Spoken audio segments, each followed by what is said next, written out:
नमस्कार दोस्तों, signal and system lecture series में आप सबका बहुत स्वागत है। दोस्तों, इस वीडियो में हम गिवन प्रॉब्लम का inverse Z transform find out करेंगे। तो x ऑफ z आपको दे रखा है, x ऑफ n निकालना है, यानी डिस्क्रीट टाइम डोमेन सिग्नल निकालना है। इनडायरेक्टली हमें इन्वर्स जेड ट्रांसफॉर्म निकालना है और इसके बाद ये कहता है कि x ऑफ n जब आ जाए तो उसकी इनिशियल वैल्यू भी फाइंड आउट करें।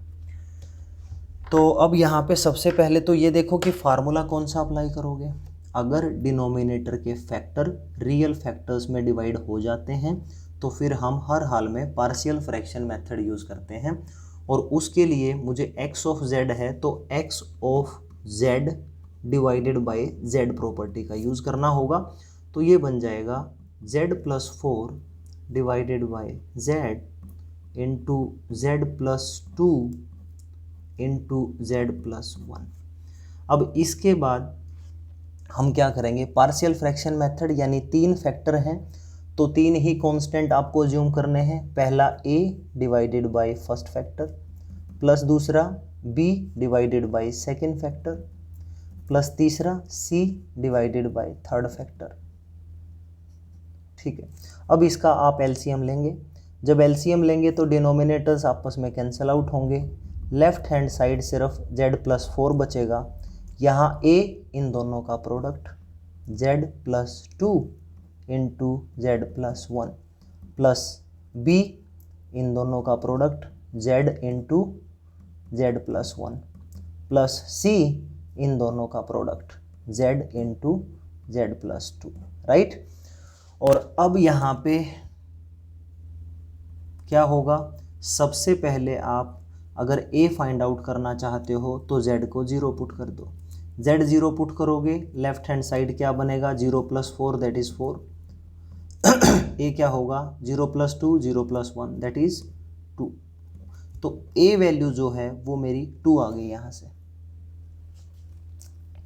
अब b वैल्यू फाइंड आउट करोगे तो z को आप -2 पुट कर दीजिए। Left hand side -2 + 4 that is equal to 2। a भी 0 c भी 0, क्योंकि -2 + 2 0, एक बार 0 होते ही पूरी टर्म 0 हो जाएगी। सिमिलरली यहाँ भी टर्म 0 हो जाएगी। तो that is equal to b -2 into -2 + 1, -2 + 1 -1, -1 into -2 that is 2। तो b वैल्यू बेटे यहाँ से 1 आ चुकी है। इसी तरीके से c निकालने के लिए z को -1 पुट करना पड़ेगा, जिससे ये फैक्टर 0 और ये फैक्टर 0 जो इन a और b सारे टर्म्स को 0 बना देगा।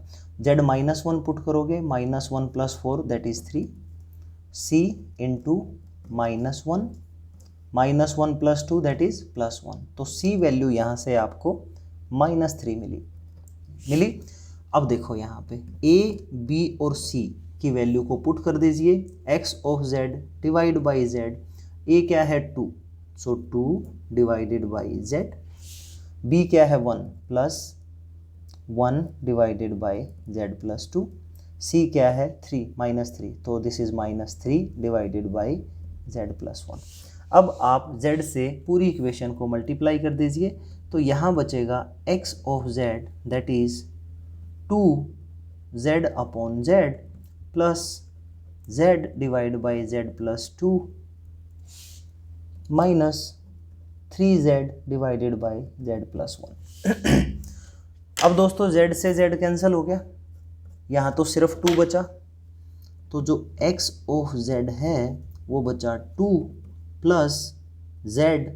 अब ये z+2 था, आप चाहें तो इसको लिख सकते हैं z माइनस ऑफ -2, एक ही बात है, -3z divided by z minus of -1। Right, अब इसके बाद हम स्टैंडर्ड फॉर्म्स का यूज़ कर लेंगे by taking inverse Laplace transform. क्या होगा, x of z is converting into x of n। 2 है तो ये क्या बन गया, ये हमारा हो जाएगा 2 टाइम्स डेल ऑफ n। ये मैं ऑलरेडी बता चुका हूँ क्योंकि ये स्टैंडर्ड सिग्नल था। z divided by z minus of 2, तो ये बन जाएगा आपका -2 की power n into u of n। Right, -3 as it is, z divided by z minus of -1, इसका मतलब -1 की power n into u of n। ये आपका आंसर आ गया है यहाँ पे, ये आपका आंसर आ चुका है। ठीक है, अब आपको यहाँ इनिशियल वैल्यू फाइंड आउट करनी है। तो इनिशियल वैल्यू फाइंड आउट कैसे करोगे? जो आपका x of n discrete time domain signal है वहाँ n को 0 पुट कर दीजिए, वो आपका वैल्यू आ जाएगा। तो जब आप इसको 0 पुट करेंगे तो x ऑफ 0 क्या लिखेंगे? यहाँ n को 0 पुट करें, ये बन गया 2 इंटू डेल ऑफ 0 प्लस -2 की पावर n वैल्यू 0 है, -2 की power 0 that is 1 into u of 0, वो भी आपका 1 होता है। चलो पहले लिख ही लीजिए u ऑफ 1 -3 इंटू -1 की power 0 that is 1 and 1 into u of 1। अब हमारा डेल ऑफ 0 वैल्यू 1 होता है, तो 1 into 2 that is 2 plus u of 1, u of 1 हमेशा वैल्यू 1 होगी। यूनिट स्टेप सिग्नल की वैल्यू 0 से इनफाइनाइट सेकेंड हर इंटीग्रल टाइम वैल्यूज पे वैल्यू 1 ही रहती है, तो इसकी value 1 -3 into 1 into 1, so this is 3। तो 2 + 1 -3 वैल्यू बनी बेटा 3 और वैल्यू बनी 0, तो x ऑफ 0 पे 0 वैल्यू है और कायदे से यही आंसर आना चाहिए। अब मैं कुछ वीडियो पहले मैंने एक वीडियो अपलोड किया था, इसीलिए मैंने जानबूझ के वो एग्जांपल लिया था। इसमें x ऑफ z हमें गिवन है और हमें इनिशियल वैल्यू फाइंड आउट करनी थी with help of initial value theorem of z transform. इस थ्योरम का यूज़ करके भी हमारा आंसर 0 आया था। अब इसकी वैल्यू हमने with help of inverse z transform निकाली, x ऑफ n सिग्नल में हम एक्सप्रेशन लेके आए और यहाँ पे इनिशियल वैल्यू मतलब n को हमने 0 पुट किया और वैल्यू हमारे पास वही 0 मिली। इसका मतलब दोनों मेथड्स बहुत कंप्लीट हैं और दोनों मेथड्स बिल्कुल परफेक्टली काम करते हैं।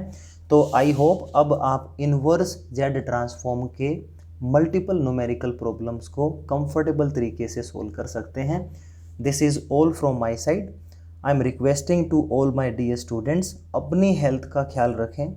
आपकी हेल्थ अच्छी होगी तभी आप स्टडी में कुछ अच्छा कर पाओगे। So wishing all my dear student best of luck for your bright future. Thank you so much for watching this video.